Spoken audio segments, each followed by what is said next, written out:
All right, let's get right into it. We're about to unpack a really complex story. It spans, believe it or not, 4 decades, and it connects a future president, the mob, and, well, the very agency that's supposed to be investigating them. So let's kick things off with this really powerful quote.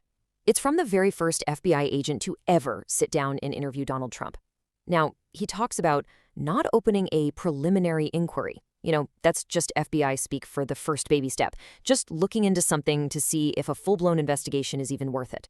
So what you're hearing is regret, a real sense that maybe, just maybe, something big was missed right from the get-go. Okay, so where does this all begin? We have to go all the way back to 1976. The FBI brings in this young, up-and-coming developer for a chat. Why? Because he's sniffing around a Miami hotel that's basically known for being crawling with mobsters. And for the agent who handled that meeting, it just always felt like unfinished business. The property in question? The Fontainebleau Hotel. Now, when the FBI asked him about it, Trump was cool as a cucumber. He denied any plans to go through with the deal, but it was his calmness, his total lack of surprise when they brought up the mob. That's what really stuck with the agent. So to really get how Trump's real estate empire came to be, you have to understand the world he came from. We're talking about a few key things: the way his father did business, the influence of his incredibly ruthless lawyer, and, you just can't overstate this, the iron grip the mafia had on all New York City construction. So, you've got these 3 huge forces all converging at once. First, there's the family business, which, by the way, was already on the Justice Department's radar. Then you've got the decision to hire Roy Cohn. I mean, this guy was the lawyer for New York's top mob bosses. And finally, you're operating in a construction industry where, let's be honest, organized crime was calling all the shots. You put those 3 things together, and that's the foundation of his entire early career. And this simple mantra from Roy Cohn? Wow, it wasn't just advice. It became the absolute core of his public and business strategy for decades. It was the playbook, his go-to move for handling any accusation, big or small. So here's the bottom line. And this comes from people who were actually in that world at the time. Dealing with the mob wasn't a choice. It wasn't like you could just decide not to. If you wanted to build anything big in New York City, it was an absolute necessity. And this is where the story takes a really interesting, kind of weird turn. It's one of the biggest paradoxes of this whole thing. See, Trump wasn't just a subject of FBI investigations. At the very same time, some people in the Bureau were trying to groom him as a source, as a contact. I mean, just think about this dynamic for a second. On one side of the FBI, you've got agents investigating him, right? They're looking into his Atlantic City casino license precisely because of his known connections to mobsters.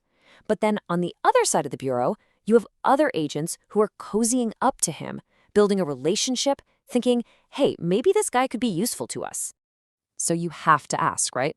Why would somebody who's, let's say, swimming in dangerous waters want to be friends with the FBI? Well, the source material points to a pretty smart, strategic reason. Having those contacts in the Bureau, it's like having a get-out-of-jail-free card in your back pocket. It's basically a form of insurance. Okay, so as we move into the 80s and 90s, the landscape starts to shift. The Italian mafia's influence begins to fade a bit. And stepping into that vacuum is a new player, the Russian mob. And these guys had access to just unbelievable amounts of cash. The big question for them was, what do we do with it? And they found the perfect answer: luxury real estate. See, these new organizations had what you might call a good problem.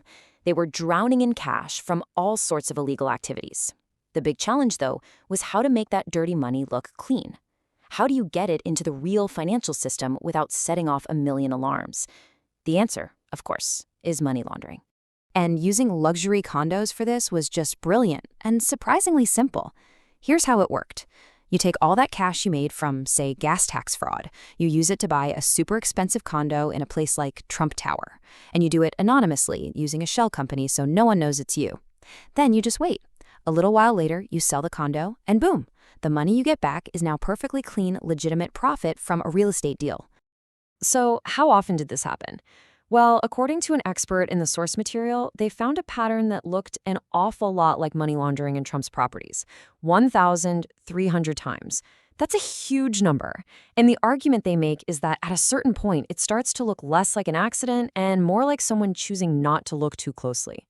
Okay, so you take this entire 40-year backstory, the mob ties, the weird relationship with the FBI, the money laundering allegations, and you fast forward to 2016. All of it is about to collide head-on with a presidential campaign. So this really highlights the different ways the FBI handled two massive investigations during the 2016 election. On one hand, you had the Clinton email investigation. It was very public, very explosive, especially when it was reopened just days before the election.